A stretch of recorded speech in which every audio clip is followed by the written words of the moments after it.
नमस्कार दोस्तों, स्वागत है एक बार फिर से आज की बड़ी और ताजा खबरों में। बस आपसे निवेदन है कृपया वीडियो को लाइक कर दें, चैनल को सब्सक्राइब कर लें और घंटी बटन भी दबा दें। ये पहली बड़ी खबर है। बुरे दौर से गुजर रही आम आदमी पार्टी, मनीष सिसोदिया से जेल में ईडी ने लगातार दूसरे दिन की पूछताछ। आपको बता दें कि दिल्ली के पूर्व मुख्यमंत्री मनीष सिसोदिया से ईडी ने बुधवार को दिल्ली आबकारी नीति घोटाले के मामले में लगातार दूसरे दिन पूछताछ की। ईडी के सूत्रों ने बताया कि एजेंसी को मनीष सिसोदिया से 3 दिनों तक पूछताछ करने की अनुमति मिल गई है। मंगलवार की तरह ईडी की टीम बुधवार को भी तिहाड़ जेल पहुंची और मनीष सिसोदिया से 100 करोड़ रुपए की कथित रिश्वत के बारे में पूछताछ की, जो आम आदमी पार्टी और उसके नेताओं को साउथ ग्रुप से हवाला चैनल के जरिए मिली थी। मनीष सिसोदिया से तेलंगाना के मुख्यमंत्री के चंद्रशेखर राव की बेटी के कविता के बारे में भी पूछा गया। आपको बता दें कि इस वक्त आम आदमी पार्टी बड़े बुरे दौर से गुजर रही है। ईडी और सीबीआई ने उसके नेताओं पर शिकंजा कस लिया है। आपको बता दें कि मनीष सिसोदिया से तिहाड़ जेल में ईडी ने लगातार दूसरे दिन पूछताछ की है।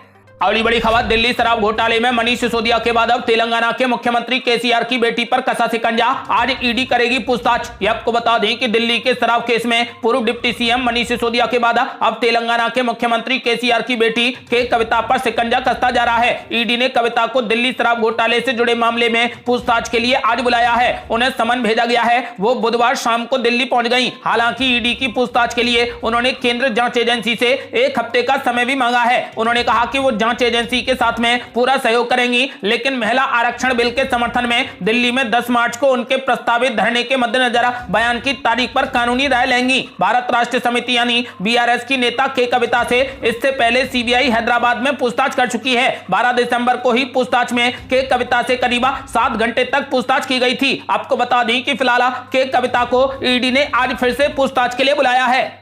अगली बड़ी खबर, खूंखार कैदियों के बीच में रखे गए मनीष सिसोदिया, आम आदमी पार्टी ने बीजेपी पर लगाया जेल में हत्या कराने की साजिश का आरोप। आपको बता दें कि दिल्ली के शराब घोटाले पर हर दिन नई नई सियासत चल रही है। होली के दिन आम आदमी पार्टी के विधायक सौरभ भारद्वाज ने केंद्र सरकार पर निशाना साधा है। उन्होंने कहा कि आज मनीष सिसोदिया केंद्र सरकार के षड्यंत्र के कारण जेल के भीतर बंद हैं। उन्हें साजिश के तहत तिहाड़ जेल की जेल नंबर 1 में रखा गया है। हमें पता चला है कि इस तरीके के फर्स्ट टाइम अंडर ट्रायल को जेल नंबर 1 में नहीं रखा जाता, जबकि जेल नंबर 1 में देश के सबसे ज्यादा खतरनाक और हिंसक कैदी बंद हैं। उनकी हिंसा की खबरें कई बार टीवी और अखबारों में नजर आती हैं। ये क्रिमिनल मानसिक रूप से बीमार हैं और ये छोटे से इशारे पर किसी की भी हत्या कर सकते हैं। सौरभ भारद्वाज ने आगे कहा कि हम बीजेपी के राजनीतिक प्रतिद्वंदी हैं, लेकिन क्या इस तरीके की दुश्मनी राजनीति में होती है? बीजेपी हमें दिल्ली में नहीं हरा पाई, क्या इस हार का बदला प्रधानमंत्री इस तरीके से लेंगे? क्यों पूरे मामले में प्रधानमंत्री नरेंद्र मोदी चुप्पी साधे हुए हैं? उन्होंने कहा कि अभी षड्यंत्र शीर्ष नेताओं की हत्या तक पहुंच गया है। यह खतरनाक संकेत हैं, हम इसकी निंदा करते हैं। उन्होंने कहा कि कोर्ट के आदेश से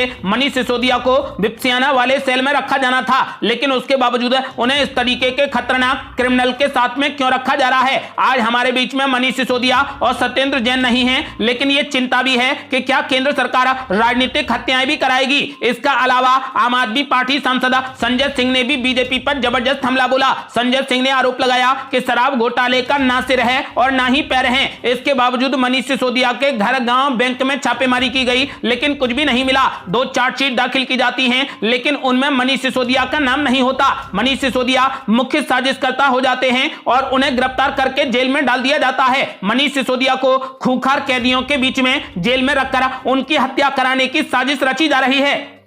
अगली बड़ी खबर, मनीष सिसोदिया को जेल के अंदर जान का खतरा, बीजेपी बोली केजरीवाल कर रहे मनीष सिसोदिया के खिलाफ बड़ी साजिश। आपको बता दें कि दिल्ली आबकारी नीति के मामले में फंसे आम आदमी पार्टी के दिग्गज नेता मनीष सिसोदिया को लेकर बीजेपी और आम आदमी पार्टी में जमकर बयानबाजी हो रही है। फिलहाल मनीष सिसोदिया तिहाड़ की जेल नंबर 1 में बंद है और इसको लेकर पार्टी ने एक बार फिर बीजेपी और पीएम नरेंद्र मोदी पर हमला बोला है। आम आदमी पार्टी का कहना है कि मनीष सिसोदिया को तिहाड़ में मारने की साजिश रची जा रही है। आपको बता दें कि बीजेपी नेता मनोज तिवारी ने इस पर पलटवार करते हुए कहा कि दिल्ली की जेलें दिल्ली सरकार के अधीन आती हैं, यानी अरविंद केजरीवाल सरकार के अधीन ये जेलें हैं। ऐसे में उनके अपने सहयोगी मनीष सिसोदिया को जेल के अंदर जान का खतरा कैसे हो सकता है? उन्होंने गेंद आम आदमी पार्टी के पाले में फेंकते हुए कहा कि ऐसा लगता है कि क्या अरविंद केजरीवाल खुद मनीष सिसोदिया के खिलाफ साजिश रच रहे हैं।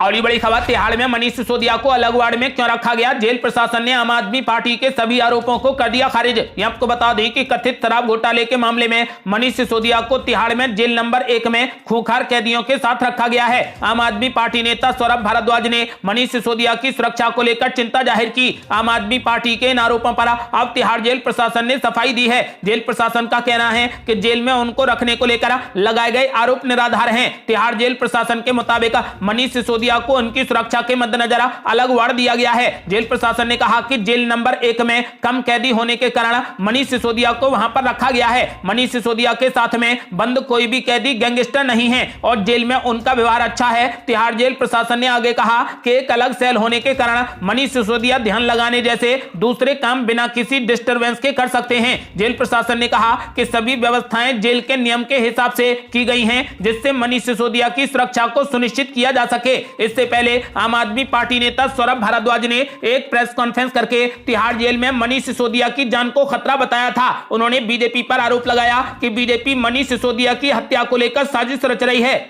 अगली बड़ी खबर, एमके स्टालिन की चिट्ठी से कांग्रेस पार्टी को लगा तगड़ा झटका। मनीष सिसोदिया को लेकर विपक्ष में पड़ गई बड़ी फूट। यह आपको बता दें कि दिल्ली के आबकारी नीति मामले में कथित घोटाले के आरोप में तिहाड़ जेल में बंदा मनीष सिसोदिया के लिए विपक्ष के एक और बड़े नेता अरविंद केजरीवाल के साथ आ गए हैं। तमिलनाडु के मुख्यमंत्री एमके स्टालिन ने प्रधानमंत्री नरेंद्र मोदी को चिट्ठी लिखकर आम आदमी पार्टी के वरिष्ठ नेता मनीष सिसोदिया की बिना शर्त रिहाई की मांग की है। एमके स्टालिन ने यह कदम अपनी सहयोगी कांग्रेस पार्टी के रुख में आए बदलाव के बाद उठाया है, लेकिन अभी तक कांग्रेस पार्टी ने मनीष सिसोदिया को लेकर कोई भी बयानबाजी नहीं की है। आपको बता दें कि मनीष सिसोदिया को लेकर कांग्रेस पार्टी ने कोई भी प्रतिक्रिया नहीं दी है। इसको लेकर कांग्रेस पार्टी बिल्कुल अलग थलग पड़ गई है, जबकि कई विपक्षी दल लगातार अरविंद केजरीवाल का समर्थन करके प्रधानमंत्री को चिट्ठी लिखकर मनीष सिसोदिया की बिना शर्त रिहाई की मांग कर रहे हैं।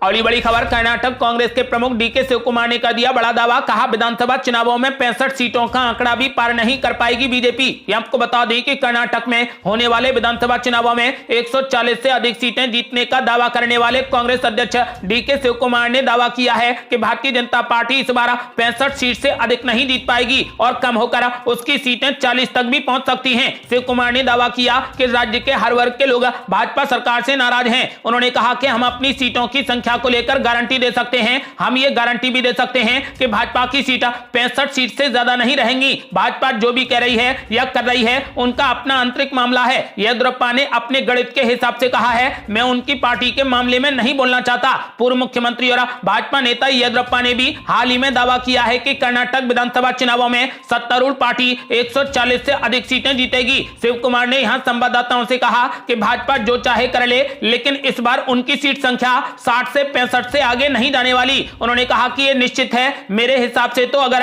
भाजपा की सीट कम होकर 40 तक भी सिमट जाए तो कोई हैरानी की बात नहीं है। कांग्रेस की कर्नाटक इकाई के अध्यक्ष डीके शिव कुमार ने दावा किया है कि पार्टी के सर्वेक्षणों में उसे राज्य में कुल 224 विधानसभा सीटों में से 140 से अधिक सीटों पर जीत मिलती दिख रही है। आपको बता दें कि उन्होंने ऐलान कर दिया है कि इस बार कर्नाटक में बीजेपी 65 सीटों का आंकड़ा भी पार नहीं कर पाएगी। अगली बड़ी खबर, बीजेपी के मिशन 2024 का ब्लूप्रिंट तैयार। पीएम नरेंद्र मोदी करेंगे 100 ताबड़तोड़ रैलियां। ये आपको बता दें कि पूर्वोत्तर राज्यों त्रिपुरा, मेघालय और नागालैंड में सरकार बनाने के बाद बीजेपी मिशन 2024 के लिए जुट गई है। बीजेपी सूत्रों के अनुसार लोकसभा चुनाव में बंपर जीत के लिए पार्टी ने ब्लूप्रिंट भी तैयार कर लिया है। हिंदी बेल्ट में तो बीजेपी अपनी पकड़ मानती है। ऐसे में बीजेपी का पूरा फोकस 3 राज्यों पश्चिम बंगाल, उड़ीसा और दक्षिण भारत के राज्य पर रहेगा। 2024 के लिए बीजेपी इसी साल से पूरी ताकत झोंकना चाहती है। पार्टी के सबसे बड़े चेहरे और प्रधानमंत्री नरेंद्र मोदी इस साल के अंत तक कम से कम 100 ताबड़तोड़ रैलियां करेंगे। इन राज्यों में बड़ी परियोजनाओं की घोषणा करेंगे। महिलाओं और अल्पसंख्यकों तक पहुंच बढ़ाना प्रमुखता से शामिल है। उड़ीसा, पश्चिम बंगाल और दक्षिण भारत के 160 निर्वाचन क्षेत्रों पर खास ध्यान रखने का लक्ष्य रखा गया है। 2 मार्च को ऐतिहासिक नतीजों के साथ बीजेपी पूर्वोत्तर राज्यों त्रिपुरा, मेघालय और नागालैंड में सरकार बनाने में कामयाब रही। जश्न मनाने के बीच बीजेपी ने मिशन 2024 की तैयारी भी शुरू कर दी है। इंडियन एक्सप्रेस के मुताबिक बीजेपी ने 2024 में बंपर जीत के लिए 3 राज्यों पर खास फोकस रखा है। पहला दक्षिण भारतीय राज्य उड़ीसा और पश्चिम बंगाल। इसके लिए पीएम नरेंद्र मोदी इस साल के अंत तक कम से कम 100 ताबड़तोड़ रैलियां करेंगे।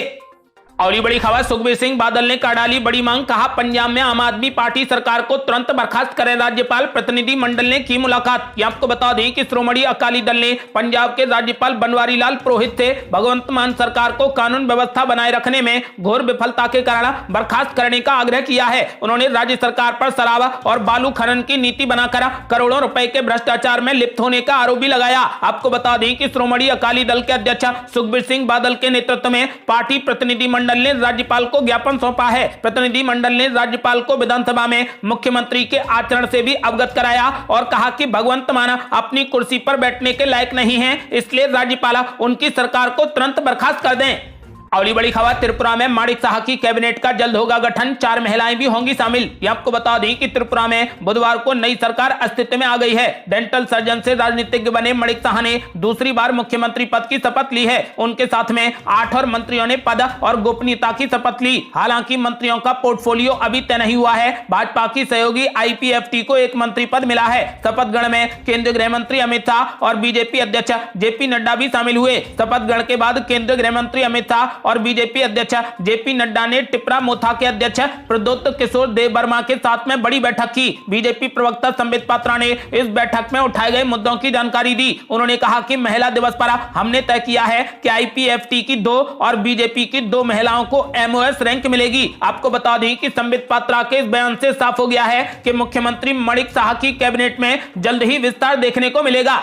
अगली बड़ी खबर, छत्तीसगढ़ में कांग्रेस पार्टी के कई नेताओं पर ईडी की नजर, कभी भी हो सकती है बड़ी कार्रवाई। ये आपको बता दें कि छत्तीसगढ़ में साल के अंत में विधानसभा के चुनाव होने वाले हैं। सूबे में चुनावी माहौल के बीच कथित कोयला घोटाले की छानबीन को लेकर केंद्रीय एजेंसियां भी सक्रिय हो गई हैं। पिछले 2 दिनों के दौरान ईडी ने कोयले पर कथित अवैध लेवी से जुड़े मनी लॉन्ड्रिंग मामले में अपने रायपुर दफ्तर में कांग्रेस पार्टी के 2 नेताओं गिरीश देवांगन और देवेंद्र यादव को पूछताछ के लिए तलब किया है। ईडी ने कांग्रेस पार्टी के अधिवेशन से ठीक पहले इस केस की छानबीन के संबंध में सूबे के कांग्रेस के कुछ नेताओं और पदाधिकारियों के परिसरों पर छापेमारी की थी। सूत्रों की माने तो सूबे के कई कांग्रेस नेता अब ईडी की रडार पर हैं। आपको बता दें कि अपने नेताओं पर प्रवर्तन निदेशालय की छापेमारी से आहत कांग्रेस पार्टी ने केंद्र सरकार पर तीखा हमला बोला है। छत्तीसगढ़ के मुख्यमंत्री भूपेश बघेल ने छापेमारी को राजनीति से प्रेरित करार दिया। उन्होंने दावा किया कि बीजेपी राजनीतिक विरोधियों की आवाज को कुचलने के लिए केंद्रीय एजेंसियों का दुरुपयोग कर रही है।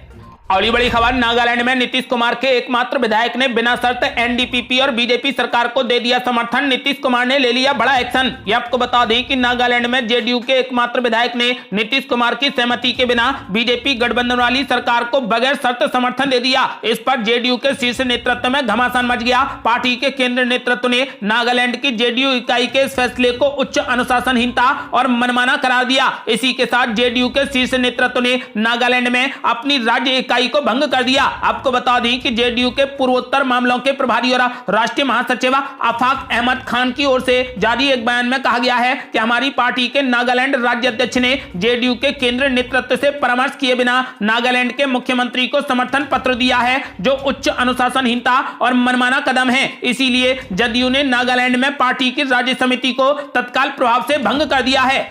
अगली बड़ी खबर, नागालैंड में बीजेपी गठबंधन वाली सरकार के साथ आ गई शरद पवार की NCP। शरद पवार ने स्वीकार की नेफ्यू रियो की लीडरशिप। आपको बता दें कि राष्ट्रवादी कांग्रेस पार्टी प्रमुख शरद पवार ने फैसला किया है कि उनकी पार्टी नागालैंड में मुख्यमंत्री नेफ्यू रियो के नेतृत्व को स्वीकार करेगी और विपक्ष की भूमिका नहीं निभाएगी, जहां पर NDPP की सहयोगी बीजेपी है। हालांकि अभी ये स्पष्ट नहीं है कि NCP नागालैंड में सरकार का हिस्सा बनेगी या केवल बाहर से समर्थन करेगी। नागालैंड की राजनीति से जुड़े इस बड़े घटनाक्रम की जानकारी समाचार एजेंसी ANI ने दी है।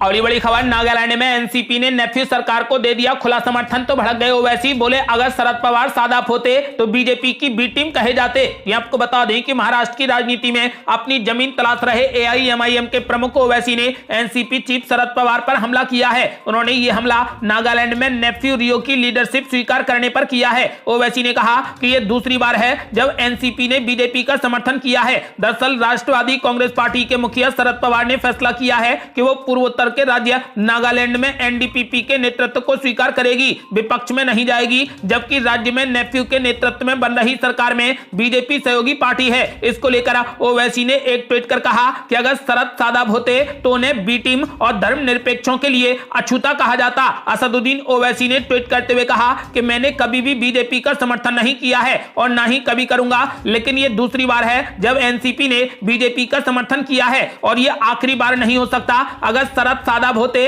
तो उन्हें भी बीजेपी की बी टीम कहा जाता और धर्मनिरपेक्षों के लिए अछूता कहा जाता। साहिब, उनके मंत्री नवाब मलिक को जेल में डालने वालों का समर्थन कर रहे हैं, यह मुसलमानों की वैल्यू है।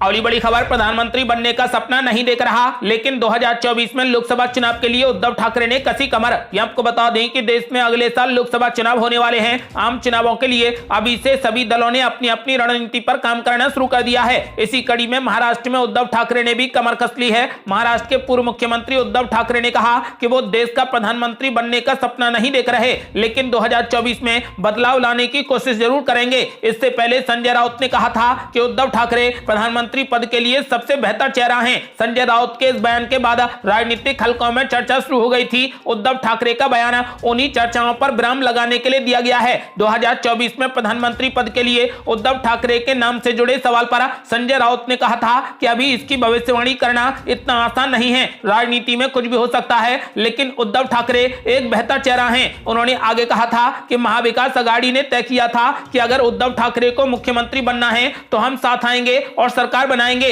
जो आज विपक्ष में प्रमुख चेहरे हैं उसमें उद्धव ठाकरे का चेहरा कई लोगों के लिए महत्वपूर्ण है। संजय राउत की टिप्पणी पर उद्धव ठाकरे ने एक संवाददाता सम्मेलन में कहा कि मैं प्रधानमंत्री बनने का सपना नहीं देख रहा, लेकिन 2024 में बदलाव लाने की कोशिश जरूर करूंगा।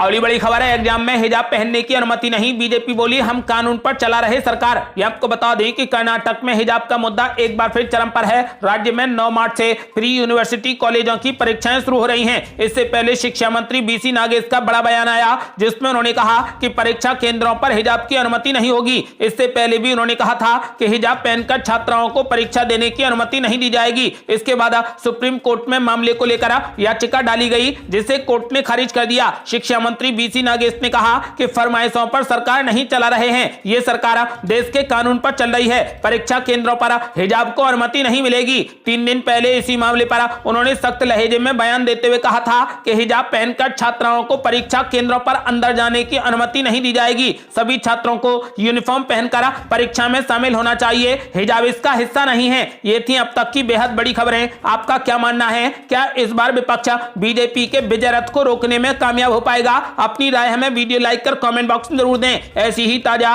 और न्यू अपडेट जानने के लिए हमारे चैनल को लाल बटन दबाकर सब्सक्राइब करें और घंटी बटन भी दबा दें। जल्दी मिलते हैं बड़ी अपडेट के साथ, तब तक के लिए जय हिंद, जय भारत।